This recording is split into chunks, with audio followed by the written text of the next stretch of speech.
اللہ تبارک تعالیٰ نے اس کو بیان کیا ہے، وہ ہے اللہ کی آیتوں کا انکار، جو کہ ایمان کے بالکل برخلاف ہے۔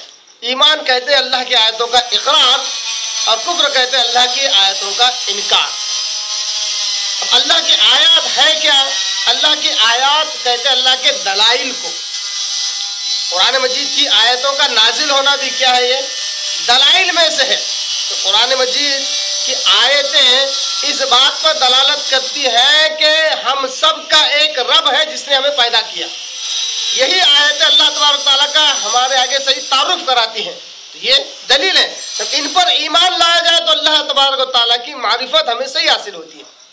اسی طرح آیت کا مطلب دلائل ہے، یعنی جنہیں دیکھ کر انسان اپنی منزل مقصود تک پہنچتا ہے، وہ دلیل، those are called milestones، یعنی وہ راستے کے پتھر جنہیں دیکھ کر، جن نشانوں کو دیکھ کر ایک مسافر منزل کو پا لیتا ہے، اسے بھی کیا کہتے ہیں؟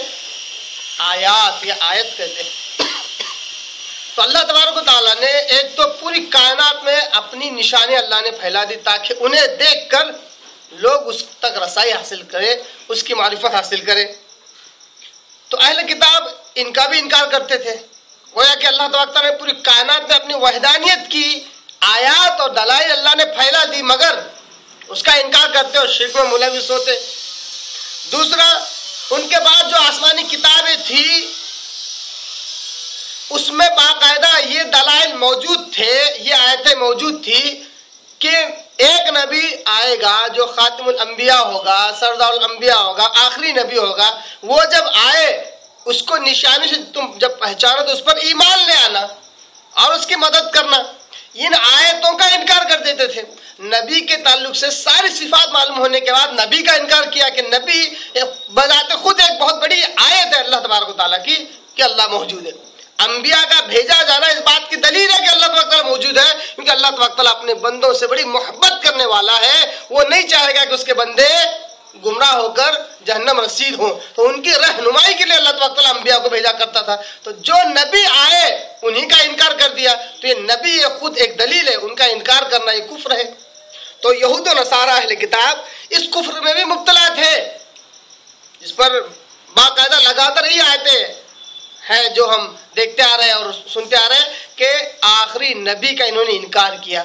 یہود صرف موسیٰ علیہ السلام تک ایمان لاتے تھے، اس سے پہلے کے سارے انبیاء کو مانتے تھے موسیٰ علیہ السلام تک۔ عیسیٰ علیہ السلام کا انکار کر دیتے تھے۔ عیسائی لوگ اس سے پہلے کے جتنے انبیاء تھے سب پر ایمان رکھتے تھے، موسیٰ علیہ السلام کو بھی مانتے تھے، جیسا کہ آج بھی جو کرسچنس ہے وہ موسیٰ علیہ السلام کو نہیں صرف مانتے ہیں بلکہ ان کی کتاب بھی فالو کرتے ہیں، جس کو اولڈ ٹیسٹامنٹ کہتے ہیں، بائبل کا اولڈ ٹیسٹامنٹ۔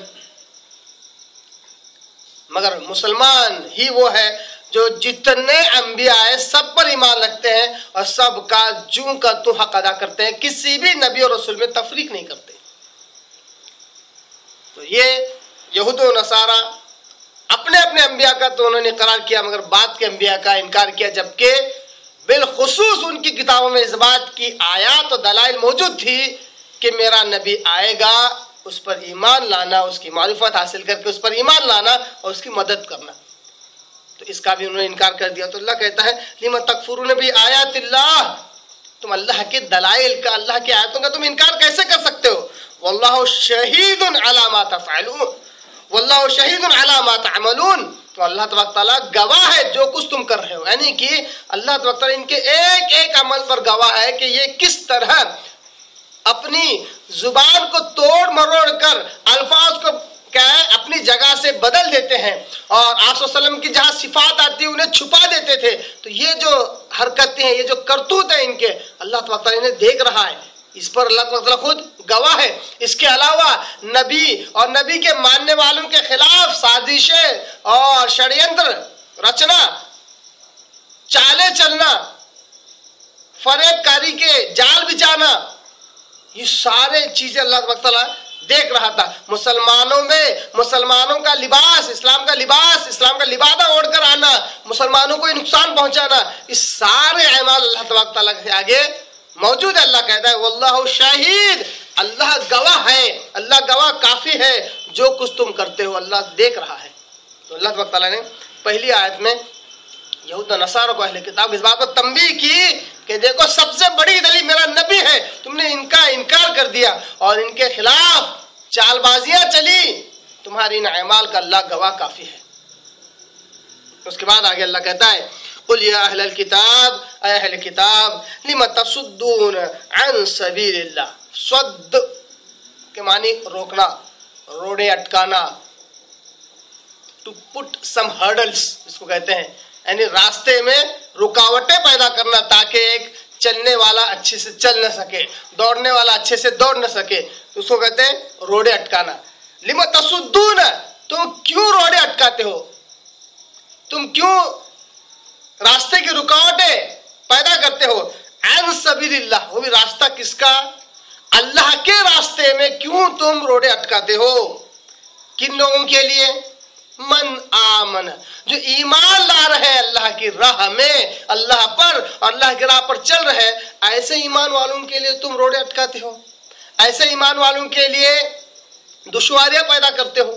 جیسا کہ نبی صلی اللہ علیہ وسلم کی پوری سیرت ہمارے سامنے موجود ہے کہ جب بھی جہاد کے لیے اعلان کیا جاتا، منافق جو لوگ تھے جو کہ بظاہر مسلمان تھے، اندرونی طور پر یہود و نصارہ تھے، کافر تھے، وہ کیا کرتے، سب سے پہلے تو اقرار کرتے ہم بھی لڑیں گے، دشمن کو کا جو ہے منہ توڑ جواب دیں گے۔ جب نکلنے کی باری آتی تو بہانے بتلاتے، کہتے ہمارے گھر میں کوئی نہیں ہے، ہمارے گھر والوں کو کون دیکھے گا۔ وہ چاہتے تھے کہ صحابہ کے دل میں بھی ایسی ہی کوئی بات پیدا ہو جائے تاکہ ان کے دل میں بھی کوئی بہانہ آ جائے۔ ایمان والوں کو اللہ کی راہ سے، جہاد کی راہ سے روکنا تھا۔ اسی طرح کبھی کبھی تو ایک قدم آگے بڑھ کر کیا کرتے، نبی صلی اللہ علیہ وسلم کے ساتھ اور صحابہ کے ساتھ، مومنین کے ساتھ نکل پڑتے، آدھے رستے میں ہی کہتے کہ تمہاری بات ہماری سمجھ میں نہیں آ رہی کہ تم کیوں لڑ رہے ہو، اور وہیں سے پلٹ کر آ جاتے تاکہ مومنوں کے دل میں